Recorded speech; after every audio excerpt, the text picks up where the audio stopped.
again, after coming out of the Army, I went through Dorable, Southeastern Biblical Institute in Dorable for 4 years, a 4-year school of preaching, which was a very good school with Brother Hendricks was my Hebrew teacher, my Old Testament teacher, Brother Maurice Luss was my Greek teacher and New Testament teacher, and just a great school for 4 years. And then I've been preaching since then for about 35 years. And I spent about 7 years here in Monroe, Georgia, as the preacher there at the Monroe Church of Christ. And at the same time, I was a high school teacher at Monroe Comprehensive High School, teaching U.S. history and other history subjects. And my wife worked for Snellville Church of Christ as their secretary for quite a number of years during that time. Since then, I've preached at Mount Pleasant and Valdosta, in Quincy, Illinois, and then, of course, in Clinton, Tennessee. I preached for 8 years and was also a school principal for a number of years before I made the decision to go overseas to India full-time. And now I'm completing my 10th full-time year in India. And it's just a great work, and I'm looking forward to sharing it with you. And I'm going to walk back there where I can use the clicker, and you can see the pictures behind me. And we'll look at the work in India, and I'll invite you to ask questions or something if you have any. And afterwards, we can talk about any questions or things you might see. So let me move back here if I can make this clicker work. And you look, people say, where do you work in your mission field? And you say India. People don't realize what you're talking about. In India today, there's about 1.3 billion souls in India. Now, that's 3 or 4 times the population of the United States, living in a landmass 1/3 the size of the United States. It's the youngest population in the world. In India, there are more people living in India under the age of 25 than above the age of 25. And that creates a unique opportunity as we teach the young people and those who are reaching middle age. We're making a great difference for Christ now, but also in the future. You have about 47% literacy rate. Where I'm at in northeast India, close to the Chinese and Burma borders, more like 52% people cannot read and write. And that produces a challenge to the preacher to convince people to believe that what you're saying is true to the Word of God. About 40% of the poorest people in the world live in India, and you'll see a lot of poverty pictures tonight.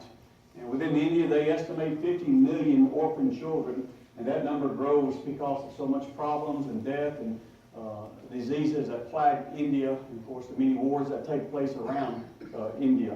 Here's a good illustration to get an idea of how big of a country, how many people we're talking about.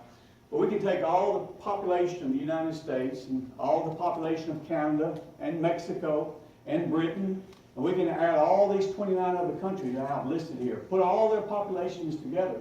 You do not reach the population of India. So when you say you're a missionary to India, that's a mouthful. You have 1 billion something people, the fastest growing country in the world. If you could do a proper census today, it has surpassed China within the last 10 years, and now is the largest country on the earth, is the Indian population. In fact, 1 out of every 7 people on the planet Earth is an Indian. 1 out of every 7 people you'll meet will be from the Indian descent. So it's a huge country that's receptive to the gospel of Christ, and very eager to hear about Christ. When you look at the religions of India, you got about 74% Hindu, which is the national religion of India. You have about 15% of Muslim, which is fast growing in that country, as well as our country here in the USA. Buddhism makes up 4%, maybe 5% by now. And they're a big portion. The Sikhs, who wear the turban hats that you see in the pictures, about 2%. Christianity, I use the word Christianity in the big sense of the word, about 3, maybe 4% by now.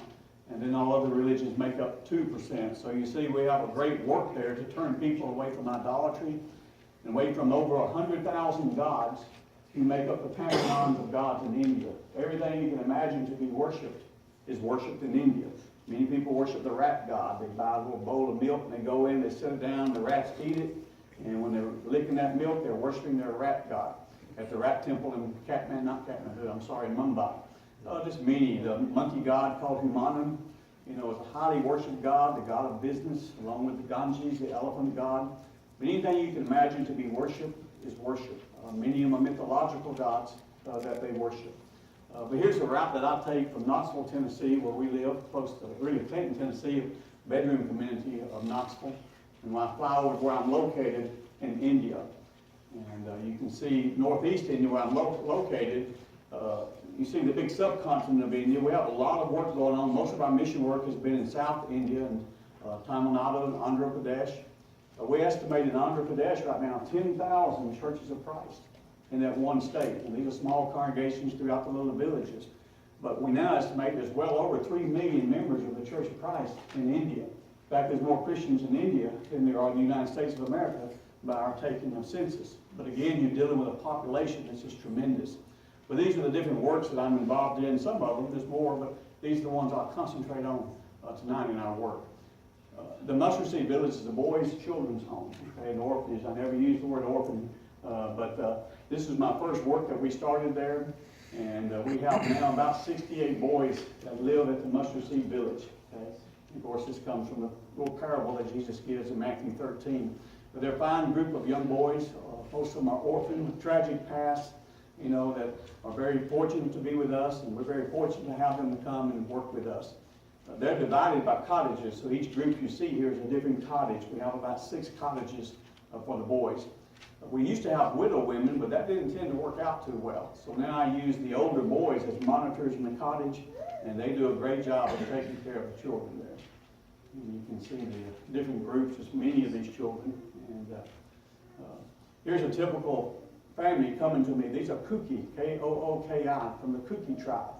Where I work in Northeast India, they're all tribal, just like the Indians were tribal here with the Cherokee, the Arapaho, the Shawnee. They're very tribal up there. And that creates a lot of challenges taking the gospel to each tribe. But these are 5 Kuki orphans that I've gotten. Here they are sitting to be processed into the home. The girls will go to Rainbow Village and the boys will stay here at Mustard Seed Village. But it's traumatic for them when they first come. Within about a week or 2, they wouldn't go anywhere else. You know, they really adjust and become part of our orphanage. These are 4 of the children here that you see. The 2 little girls on the top, the 2 top pictures, when I got them, I took them to Rainbow Village, and I got up about 4 in the morning to go check on them. They were nowhere to be seen. You know, I said, oh no, these little children have run away. But then I looked under the bed, and they have bamboo beds these kids sleep in, and they were both holding each other tight, sleeping underneath the bed. You know, but it takes about a week or 2, and they're just very happy children. I do have a sponsored program, what we call an adoption program, where I ask American Christians to adopt one of these children, help me take care of them. And it's a very successful program where you can have a relationship with them, write to them, send gifts to them, pictures to them, and they very much like to have American parents. It gives them security and so forth. Here's a grandfather who's come and leaving me his 2 grandsons. He knows his health is not bad. His wife has just died, and he won't live long himself, so he wants to make sure his grandsons will be taken care of. So he brings them and leaves them with me. Probably, well, he's never come back, so he's probably passed by now, and I've had these boys maybe 2 years since I took this picture. Here's a typical room that the boys have. They have a simple bed, and we have 1 shelf. They have 1 shelf each to keep everything that they own on that shelf. I have a sermon that I developed called The One Shelf Religion, and I based on this slide how nice it would be if we could get the things we own down to 1 shelf. I don't think that's going to happen in the USA, but it simplifies your life, and these boys are content with the things they have. Here's Bijan. I found him about a year and a half ago. He's in Bihar, which is a state that's the poorest state in India. About 29 million people, 84 million people live in the state of Bihar. His mother died giving birth to him, and he runs on all 4s. I was there to pick up 8 other orphan children, and I saw this little thing just running like a dog out in the field. I said, who is that? They said, oh, that's the dog boy. I said, well, let me see him. And they brought him to me, and I examined him a little bit, and realized he had CP, cerebral palsy at birth. He's why he can't walk and crippled. And I asked them to give him to me. His mother's dead, of course, but his father let me have him. So he's been with me about 2 years. And I think if I can do some surgery on him in Patna, Bihar, with a good orthopedic surgeon, I can help him, if not walk, be able to at least walk standing straight up on these crutches. Here's 2 of the children. One's receiving gifts from their adopted parents in USA, and this is little Apu holding his Bible, getting ready to go to church. And this is one of my blind. I have a number of blind children, crippled children. I like to take every type of handicap that I can take. But Stephen's just got a gift from America, and he loves his sunglasses. And he can't see a thing. Why he likes his sunglasses, I'm not sure. But I guess he thinks he's cool in it. But how a blind person determines cool or not, I'm not sure. But he's such a good young man. Good boy. Here's a little boy, that's Inti, I think. He's received a letter from an adopted parent in USA. They're just very thankful to receive letters from people here in USA. Here the boys are eating their food in the kitchen. They eat rice. We produce most of our food now. We have big gardens, tractors and everything, so we grow most of our food that we eat. And with rice, we have to buy a good portion of the rice because these boys eat more rice. They eat more rice in a week than I would eat probably in a whole year, probably more. I don't know where they put it, but they live on rice. 2 big plates a day, and then we give them something for lunch. And if they don't have rice, they haven't eaten. You can give them T-bone steak. And then you don't give them rice, they've had no food for the day. Here they are. See how big that plate of rice is? I don't see where they put it, you know. And you see the plates differ a little bit according to size. We're trying to save a little bit on the rice, but that's rice with local vegetables that we grow. That's probably cauliflower that's been fried in mustard oil or boiled with oil on the side there. There's some chicken. Here we are with a plowed up our paddy field that we plant some of our rice in. There at the Mustard Seed Village, we still use the oxen to plow with and to plant with. And you can see we're planting the rice there, and you have to plant it in a mud field. And every year we hope to get a good bit of rice, but just last week 16 elephants came in and ate all my rice. Nothing you can do about the elephants when they come. When they come, you go in your cottage and stay there because these elephants will kill you very quickly. 2 weeks ago they came in and killed 2 people right beside my village. And so you have to watch the wild elephants. So where we're located in the largest jungle left on earth is where we're located with these 2 orphan homes. Here's some little boys that are wearing shorts made here. Sisters, there's a lot of different clothing patterns that we have. If you're interested in sewing, you can sew and make things for the boys and little pillowcase dresses for the girls. And I have the patterns for that. Here's right behind my cottage at Mustard Seed Village where I live. These women are digging for worms. And this is the worms they get, and they just eat them. Just right there, they'll wash them and pop them in their mouth. You know? And I guess it's good protein, but I don't eat those type of larvae. Here's the market. This is the Jagun market closest to the Mustard Seed Village where we go shopping, daily shopping to buy our vegetables. We have no refrigeration or anything, so we buy daily what we have to have from time to time. And this is a goat hanging up there. Goat meat's a very popular meat. In fact, the military only eats goat and chicken, so they cannot offend the Islam. They offend the Hindu soldier. And this is chicken where they just chop it up with thousands of flies upon it. But as long as you cook it, that's okay. It's basically what I eat in India if I have meat is chicken. There's chicken feet. They even eat those feet there. They collect them and people buy them. And how they eat the chicken feet, I'm not sure. Here's our chickens. We raise a lot of broiler meat. We're probably able to kill about 35 chickens a week now to feed our boys and to feed our girls. And we want to get where we can kill about 60 a week, and that will feed both places 2 times a week. And so our goal is to be self-sufficient, that these orphan homes will be able to stand on their own. They will not need American support in a few more years. Here's some new children that need to be adopted, and there are pictures out here in the foyer in a folder if you'd like to see any of them. Let's look at the Rainbow Village for girls. This I started about 4 years ago to separate the boys from the girls, which is a very good thing to do in India, probably a good thing to do in America, because these children have no blood relationship. So as they get older and begin to develop, then they have interest toward one another, and we need to be very careful in controlling that. So we have this. This Rainbow Village is run by this family here, NG and his wife Shimadu, and their 4 children. They just had a set of twins, those twin boys there, about 9 months ago. And that's a very good Christian family. And here's half of our Rainbow Village. It's a huge building. In fact, right now I have about 75 girls living in that village and 3 families that take care of them. And we can put 100 girls inside that one building. And here's another family that's been brought to me. A woman's husband just died of malaria, PF malaria, brain malaria. And she can't take care of her children. You know, when a man dies in India, most women have no way to care for their children. And if they want to marry another man, they have to get rid of their children, because no man will marry a widow woman who has children. And he'll say, I will take you as my, marriage, either 1, 2, or third wife or whatever, but you must get rid of these children. And I probably have 21 little girls, mainly girls, some boys, but the mothers just give them to me and walk away so they can marry some man. And so they can be taken care of, which is very, very sad, because they'll never come back to see their children. Here's the Rainbow Village here with the girls, and some pictures of them.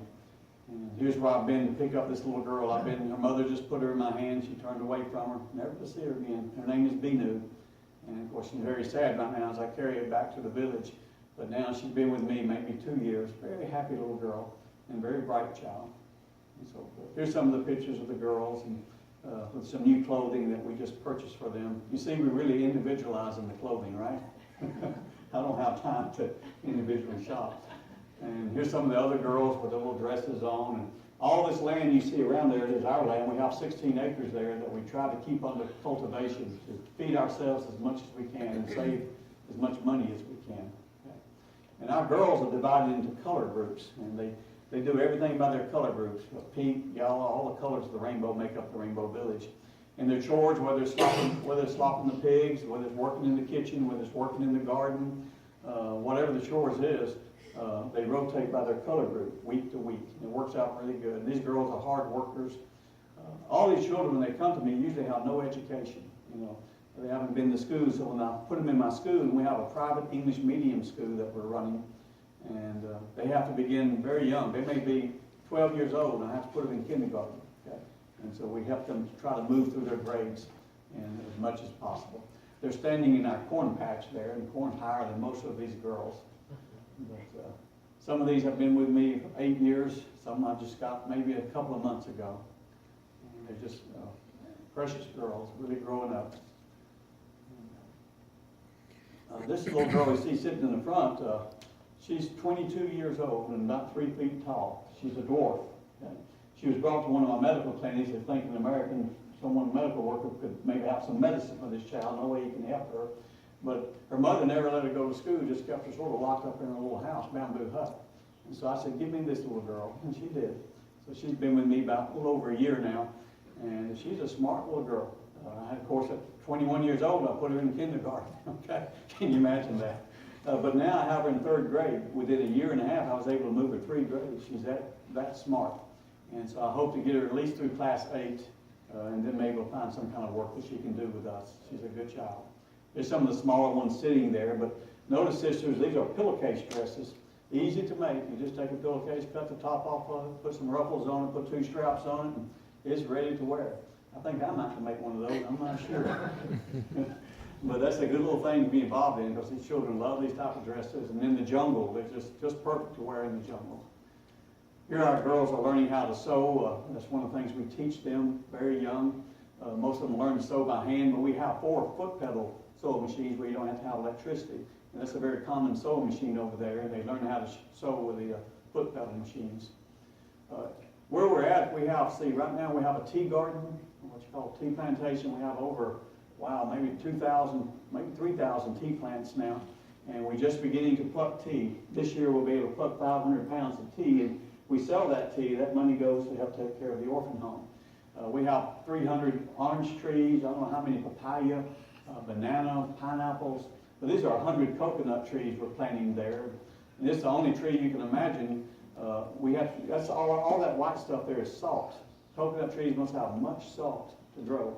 And we use salt to kill things in this country. But on a coconut tree, it's what makes it thrive and live. And within 5 or 6 years, we'll have so much fruit and things that the kids will have many things good for their health. And again, here we raise chickens for egg-laying chickens. Right now, we're probably picking 80 eggs a day we're collecting. And we want to get to about 150 eggs a day to take care of both orphan homes.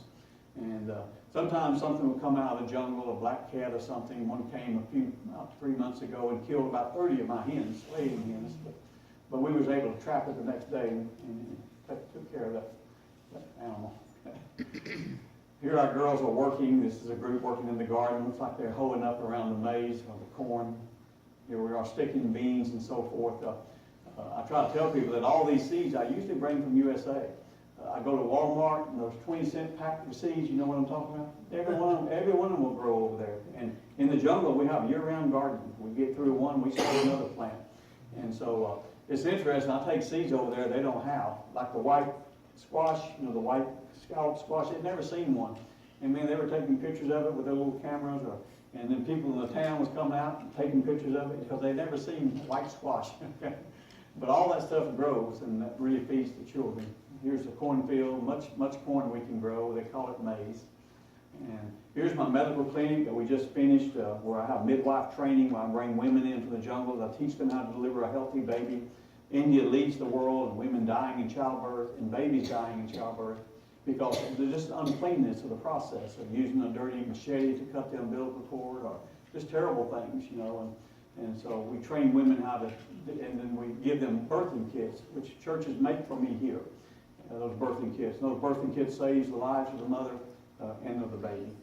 All those seeds out front there, those are all flowers I brought over from 20-cent packs of seeds. They just grow very well in the jungle.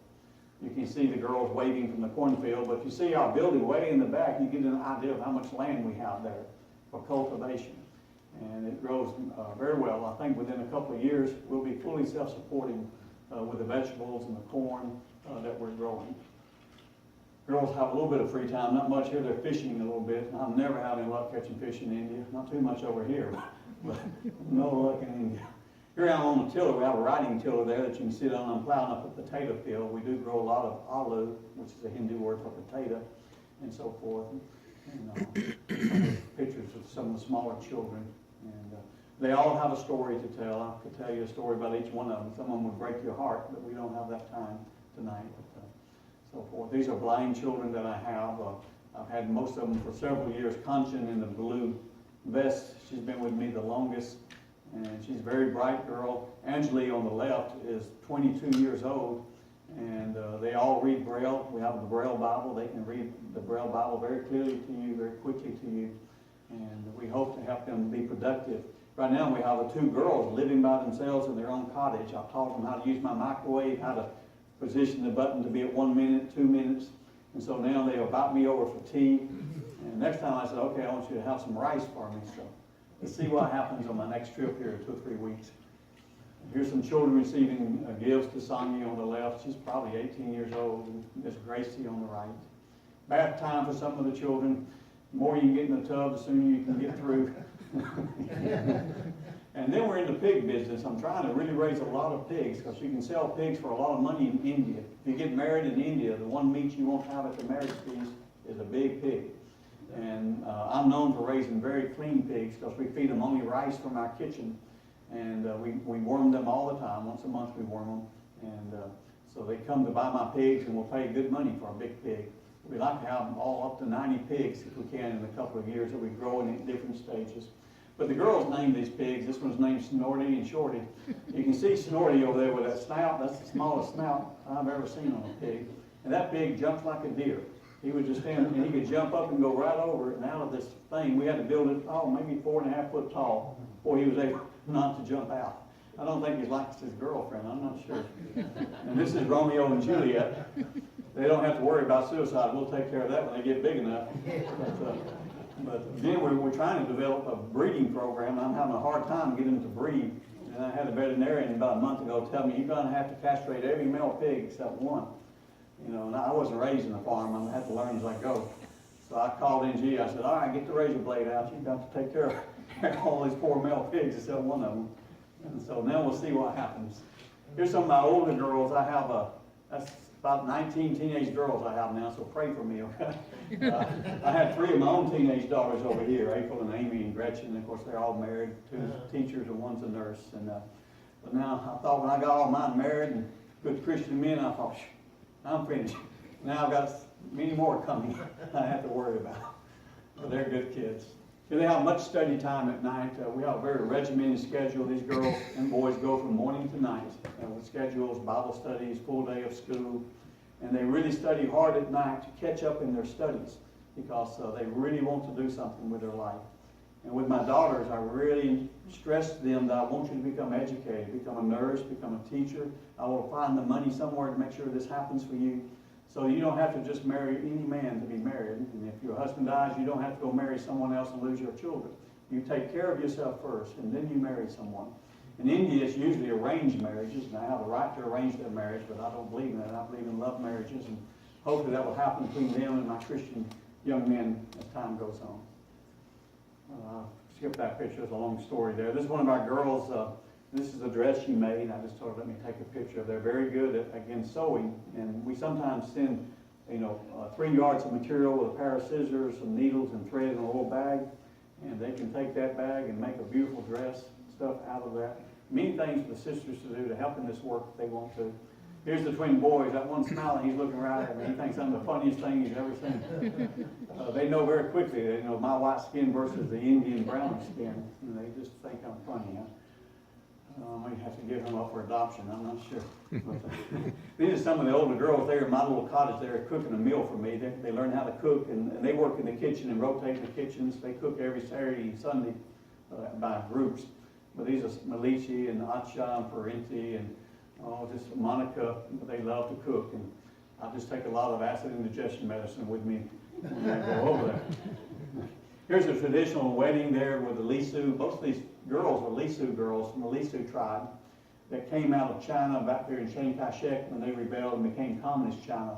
The Lisu tribes were forced out of China, ended up migrating into Burma and some into India. But they're very beautiful outfits, and I've done quite a few Indian weddings now, and so forth. This is our school. You can see it's a very just a bamboo, simple tin roof school that I had temporary. Now I'm building a brand new school that will meet qualifications of India that I might be certified. Like we have SACS accreditation here, I will have CBSE certification there. So my school will be recognized all over India. Okay? And within 3 years, it'll be an international school, which means it'll be recognized anywhere in the world. It's just so important, these orphan children who've had such a sad start in life, they'll be able to go to a good school, get a good diploma. If they can go to college, be able to do that. About 4 months ago, a high wind came in and blew the whole middle of that school out.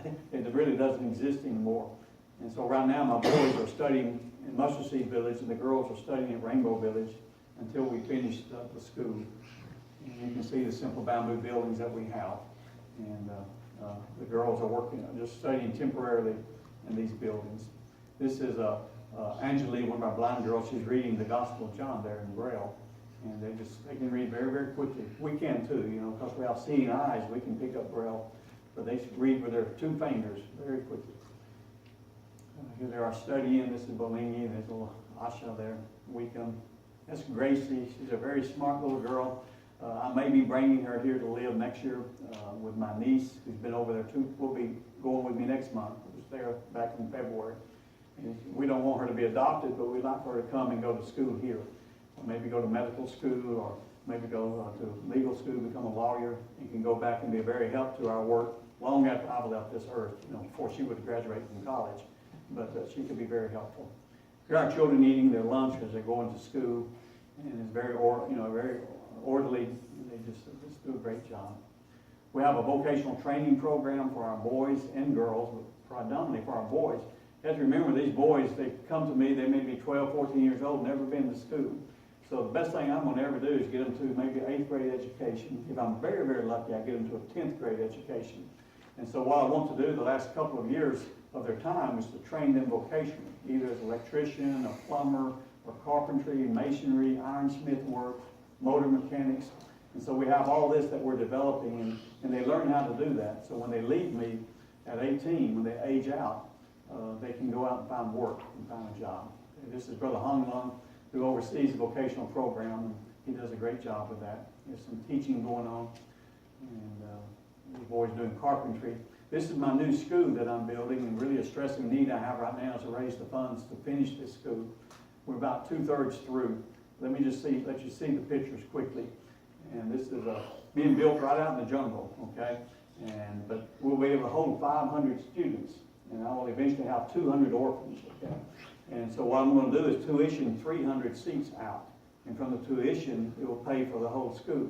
So it will become a self-supporting, self-sustaining school, and we don't have to use the Lord's money for this school.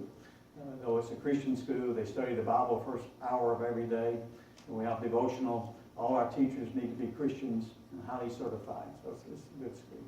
But anyway, you see the buildings coming up. It's a massive building.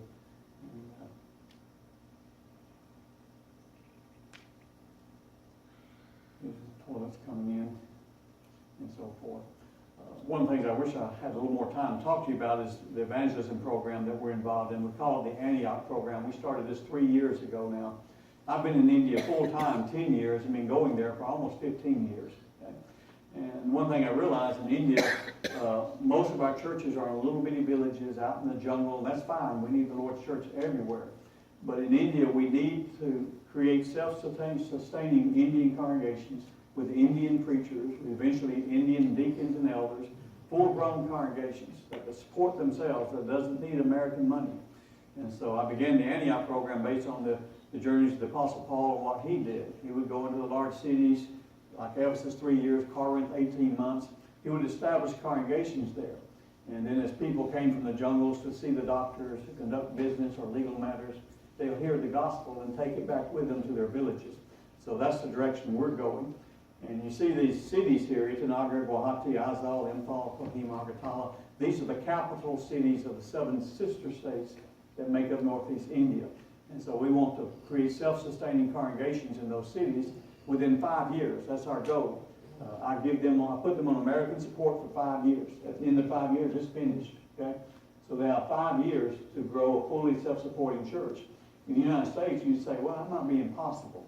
But not in India. In India, we have these cities that have at least 1 million people before I will do this. But most of these cities have 4 million, 8 million, 12 million people live in these big cities of India. And so we can easily convert 300 or 400. And in our studies, it takes about 300 to 350 Indians to support an Indian preacher, because contributions are very low in India because so much poverty. But in the cities, you can reach out to business people, medical people, and of course they have regular salaries. They can contribute to the Lord's contribution on Sunday. And so that's our goal. We're just in our 3rd year, and 3 of our city churches are ahead of schedule. In fact, I think they'll be fully self-supporting within 1 more year. Like in Jorhat, in the 1st year, they baptized 160 members in 1 year. Okay? And those numbers we don't see in this country anymore. But in India, people are receptive to the gospel of Jesus Christ. And what we preach to them is just restoration. We preach to them about restoring the New Testament church, because the church has been all through India a long time ago. You might remember, beginning in Acts 2, there were people in India there in Acts chapter 2. Okay? We understand that Thomas and Bartholomew, 2 of the apostles, died in India. Thomas was buried in Chennai. His burial site is there in the Catholic Church that's above his grave. But the gospel went there a long time ago and then was lost and swallowed up by Hinduism. And we're just bringing it back. And our message really converts a lot of people. And you can see some of the different works that's going on there that we're working on. Here we're having a class there, and just mini classes. This is Brother Peter. He oversees the Antioch program for me in the city of Dimapur, which is one of the large cities in Nagaland, up in Northeast India. He does a fantastic job. Here's a graduation we just had back in February, I think, for those graduating from the Antioch program. Almost every one of these were former denominational pastors that we have converted and brought to be taught the truth. And then they'll go back to their villages and they'll teach their congregation that they were teaching falsely. They'll teach them about the one true church, and how to be really a Christian and a Christian only, so forth. So you just see some of the classrooms and teachings that's going on. This is Brother D.G. Monty. He's been a Christian about 25 years in India now. And we have large classes and so forth. This is a tea garden church that we established not more than about 18 months ago, and it's growing very quickly. Lots of baptisms take place in India. Just so many baptisms. Let's see me. We bury them, we truly bury them, don't we? I always tell them, make sure that foot doesn't come out of the water. You know? One of the things about the conversion of the pastors from the denominations, when we convert them, we get their buildings also. And that's very helpful. We just change the sign saying the Church of Christ meets here or something, and we have a building in place. And we've done that 18 times now in the last 2 years through this program. And it's a very excellent program. You can see all these buildings have come over. This is up in Darjeeling. I don't know if you like tea, but Darjeeling tea is worldwide famous. But this is a place in Darjeeling, in West Bengal. And these are all blind people that we ran in contact with maybe a year and a half ago now. We began to teach them and work with them. We probably converted and baptized at least half of them by now, maybe more. And these are retired blind teachers. There's a school there, Salvation Army, put in 1901 to teach the blind. And all these people I've taught in those schools and no longer can teach. They've retired out. And there is no pension. There's no retirement services in India. So these people have hardly nothing. And we ran across them and began to help them, and we provide food for them. And by doing that, it makes a difference. There's some rice and dal that we'll distribute every month to these blind people to help them out. Okay? And, it leaves, this is some being baptized here. There's another couple being baptized. That water is so ice cold. And here we are damming up the creek. You might remember the old expression many years ago, you're going to have a gospel meeting and get that creek dammed up. And that's what we have to do up there in the Northeast, because it's flowing rivers downhill, so you dam it up to get enough water that you might baptize, like we're fixing to baptize this brother who's blind here. And so that's a good work. This is Brother Kong. I call him King Kong, that way I don't forget his name, Kong. But he was a father in the Believers Church. The Believers Church is the largest denomination in India. It's an indigenous denomination, okay, created in India itself. Most of the denominations from India came out of the United States, but not this one. It's the largest in India. They have thousands and thousands of congregations and what they call pastors, but they only have 12 fathers. 12 fathers who oversees their whole organization. Brother Kong was one of the high ones. We converted him. And now he's able to go and convert these pastors. He taught Rome one time, now he teaches them the truth. And in the last year, he's converted 30 of them and brought them to us, and we trained them in the Antioch program. And then we send them back to teach their own people the truth when they used to teach Arab. And that's just going on so strong right now. In this past year, we probably have baptized, I'd say 200, 220 of the members of this church into the Church of Christ. So it's just a great work. You see many of the baptisms that take place. That's what you call a water baptism right there. And I'm going to go through these pictures here. This is way up close to the Chinese border where they grow red rice. Those are huge mountains you're looking at. Where they slash and burn the mountains off and they sow red rice. It's a dry rice on the side of the mountains. And it's good for a couple of years. Then the soil is finished.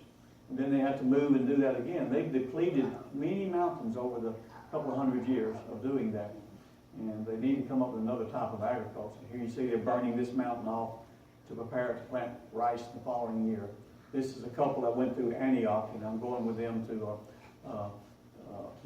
a medical clinic. I do many medical clinics in India. We're going up there to do a medical clinic and some teaching and preaching. They eat a lot of birds there, and this is their trophy case. And they eat a bird, they keep its feathers, and they stick it to a wall there. But you see how beautiful the birds are up there. I'd hate to shoot one of them. Here's a traditional kitchen. You make a stove out of clay that you take from the outside. You cook over, a clay or a mud oven. And you have a rack above it where you can dry your food and so forth. It's the traditional kitchen you'll see in my part of India. Here we are sitting around a fire. Where I'm going up there in the mountains, there is no electricity. There is no cell phone towers. I mean, you're going back into primitive times when you live in that area. And it's pretty cold up in those mountains, so we heat by fire. They have a small orphanage. You see orphanage children sitting there. Here I'm sitting there with one of their, they make their own guns. They make black powder guns. Okay, they're very good at that, to hunt with. And they shoot a lot of small deer. They call them barking deers because they sound just like a dog. When I first started going up in that jungle, I hear these dogs barking. I said, where are these dogs coming from? They said, that's not a dog, that's a deer. And sure enough, it's a barking deer. And it's much smaller than our deer, but pretty good meat. These are some brothers who just graduated from one of our spiritual Bible studies that they can use in their villages to teach by. And we do a lot of these Bible study programs. You see these mud houses here. We set up the signboard. Many people will come and sign up and go through a study, a one-year study, 4 hours a week for 1 year. And then they receive a Bible diploma. And what we're hoping to do during that 1 year is convert them to Jesus Christ. Probably at 60%, 65% conversion. This is a rubber tree plantation where we bring rubber, a lot of rubber trees in Caribbean long. This is the reason Japan invaded India in World War II to try to get a hold of this rubber production which they needed for their war machinery. And all this was stopped at that famous battle, the Battle of Kohima. The village medical evangelism, we do a lot of that where we take care of people who are sick. They come to the clinic. In the meantime, we're preaching to them, giving them tracts. And through this, helping them, we're able to talk to them about Christ. And then before they eat anything, or in Nagaland, and in many places in India, they'll eat anything that jumps, moves, crawls, whatever. They love these frogs here. They'll take them and boil these frogs just like you see them and put them on their rice. They can have them. These are crawling, living bugs you buy by the cupful. Okay? And you take them home, and most of the time you'll put some mustard oil in a frying pan and fry them up in mustard oil, and then mix them in with your rice. I've eaten a few of them just to please them, but I don't like them. And this is their favorite meat, is dog. Okay, dog is a favorite meat of Nagaland. If you're pregnant, ladies, you have a baby, the first thing you must have is a dog broth soup made from a dog. And that's your first meal after you have a baby. This is in Nagaland and Manipur. And remember, these dogs are not raised to be pets. They're raised to be eaten. And so they're raised like we raise goats or we raise pigs. Okay? And you see this dog is ready to be sold. His mouth is tight where he can't bite. He can breathe, but he can't open his mouth wide enough. And he actually will be killed inside of his bag when he's bought and taken home. And there he is on the stick later on. It looks just like beef. And we think, oh, that's awful. But because all of us have dogs here, we like dogs. But over there, it's a prime source of protein and very much liked. Okay? Some more baptism pictures and so forth. This past trip, I ran across 20 of these Bibles. I wish I had 2,000 of them. But these are audio Bibles that are solar charged. And Sunset School of Preaching is over this project. And they sell for $5 each. Remember, India's like 50% illiterate. They cannot read nor write. But they can listen to the audio Bible. And they can charge it in the sun. They don't need any kind of electricity. Most of them don't have electricity. And so those Bibles are very much needed there in that part of India. Just some of the work going on here. You see so many baptisms. And these are two widow women, both are pregnant, who come to me. Their husbands, I put them out of the house. I will take them to my village at Rainbow, and we deliver their babies when their babies were ready to be delivered. I named one of them Eve and one of them Timothy. And much teaching going on here. I'm going to move quickly because how much time I have. Let me go through some of the medical missions. Again, big work. If you're a nurse or like missions, come over and work with me in some of these medical missions. You would enjoy it. Wherever we go, if there's a disaster, we have an EMT response team. We respond to any disaster, like the big earthquake in Nepal 2 years ago. I was there for 2 weeks at the Epic Center doing lots of earthquake relief work. Anywhere there's a disaster, whether it be a flood or tsunami, we respond and so forth. You can see some of the things we're doing and take care of these babies. This little boy brought to me, he was sitting right between the eyes, looked like with a 2x4. Coming to find out his father hit him on purpose. His father was what we call the gumroy of the village, the mayor. But he shouldn't get away with this. This little boy will be okay. His eyes will clear up. It just takes some time. Some pictures of Augie. Augie is very important to me. He's an elder, one of the few elders we have in Northeast India, the church in Gandhigram. And he had a really bad heart. Just recently we had some heart implantations for him so that his heart will continue to function. And that's very important. Just many medical clinics. You just look at the bottom picture. This just happened just right before I left. I was out in the villages, and high wind came through and blew these houses down. This woman was badly injured. Of course, there's no hospitals, nothing I can do but take care of her right then and there. And she had broken ribs. She had some contusions on her head. Needed some suturing in certain places. So we just did the best I can to get her set up, and hopefully she will be okay. Here we are in South India. This is a doctor here, Dr. Priya. She oversees an orphan home that I have there, but she's a medical doctor. Her husband, who's a preacher, is also a medical doctor, and they do a very good job with their medical clinics and so forth. This little girl just given to me, the father just brought her and gave her to me. Mother died a long time ago, but she's born that way. She doesn't have an ear on one side, and the other ear is badly deformed, but on checking her out, she can hear intonations, so she can hear tone.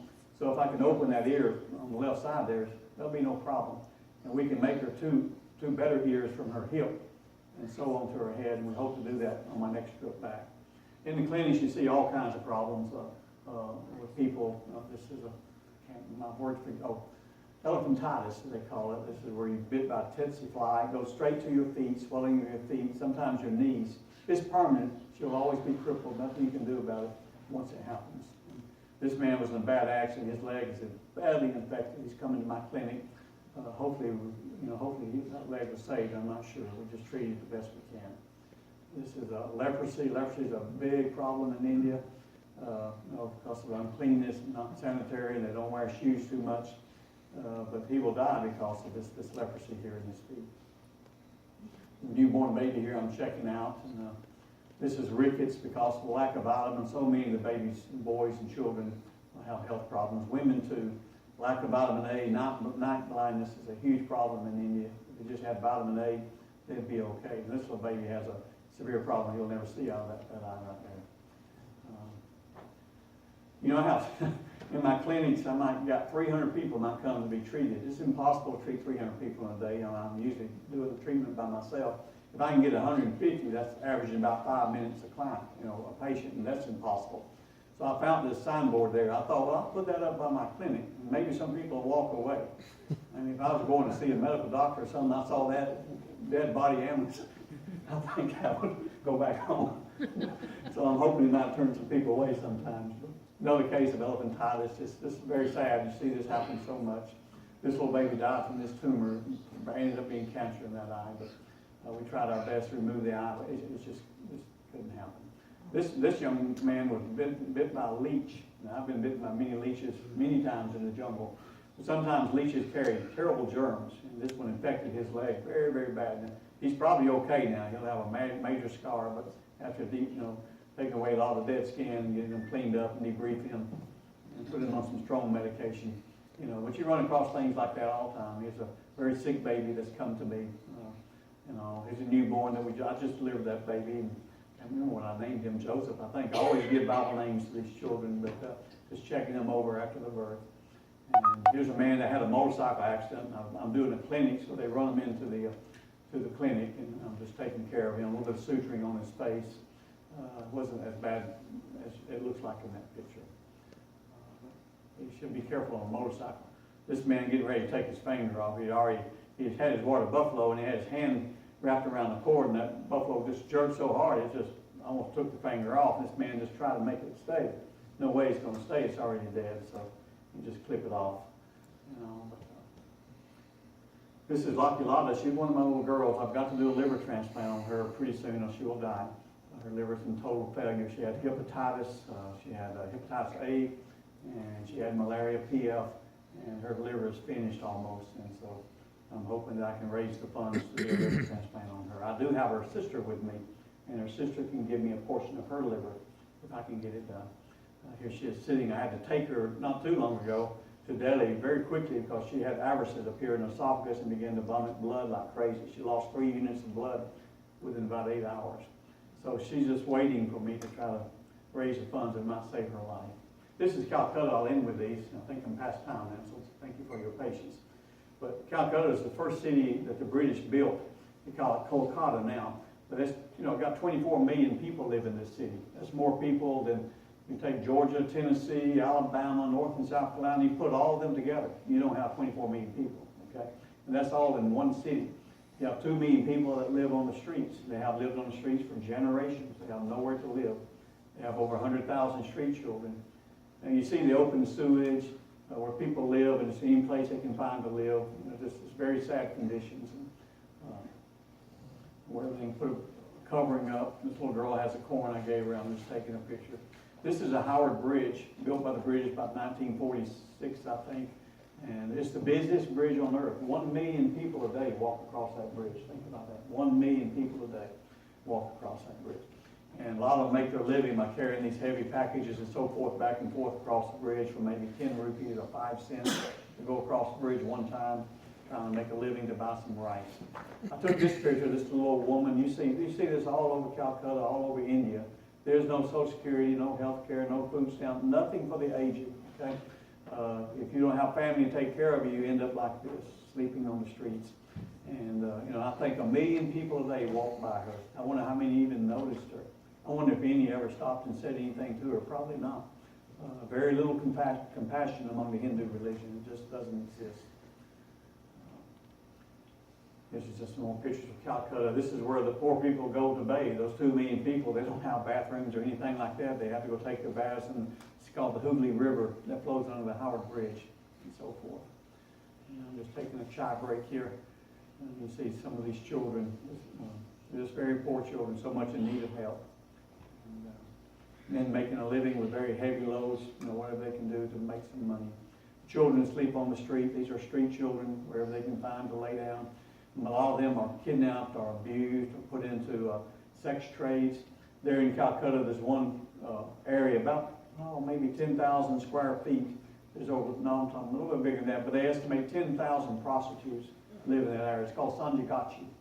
And about a year ago, I said, well, I'm going to go stay there for a week. I'm going to sleep on the streets and talk to these people, see what's happening. But that didn't work out too well. I was run off the first night. But I did stay on the streets for a week, but I slept with other people, the poorer people, just talking to them and getting to know them. You see this poor old woman, she has nothing. She will die in that type of condition because there's no homes for her. We need to do something for the old people in India. We need to find some kind of outreach. I took this picture and I thought of James 1:27. That's all this old woman has, you know. And I look at her crouched against that wall, you know, just with her hands over her face. And I just wonder what her life has been about, you know. And I know that Christ wants us to do something in James 1:27, take care of, you know, the widows and orphans and their afflictions. So important that we do that. And these babies asleep on the streets, you know, they're just everywhere. And, so I'll stop there. Any comments? Let me use the next 2 or 3 slides as a quick invitation for us tonight. Okay.